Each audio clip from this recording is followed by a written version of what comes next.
રાજકોટ જેતપુર હાઈવેને લઈને જિલ્લા કલેક્ટરે મહત્વપૂર્ણ નિવેદન આપ્યું છે। તેમણે જણાવ્યું છે કે અત્યાર સુધીમાં 25 જેટલા બ્રિજનું નિર્માણ કાર્ય પૂર્ણ થઈ ચૂક્યું છે। 70% કરતાં વધુ બ્રિજનું કામ સફળતાપૂર્વક આગળ વધી રહ્યું છે। ચોમાસા દરમિયાન ટ્રાફિક સમસ્યા ન સર્જાય તે માટે ડાયવર્ઝન પોઈન્ટ પર ક્રેનની વ્યવસ્થા કરવામાં આવશે। બ્રિજનું કામ ઝડપથી પૂર્ણ થાય તે માટે નેશનલ હાઈવે ઓથોરિટી અને જિલ્લા વહીવટી તંત્ર વચ્ચે સતત સંકલન કરવામાં આવી રહ્યું છે। રાજકોટ અમદાવાદ હાઈવે પર કુવાડવા પાસે બ્રિજ નિર્માણ કાર્ય પણ તેજ ગતિએ ચાલી રહ્યું છે, જેની જવાબદારી હવે અન્ય એજન્સીને સોંપવામાં આવી છે।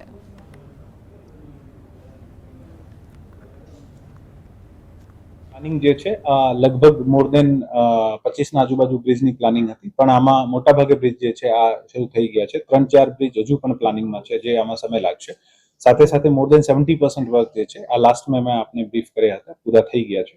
અને પ્રયત્ન આ કરીએ છીએ કે આ મોન્સૂન પહેલા જેટલા ક્રિટિકલ વસ્તુઓ જે છે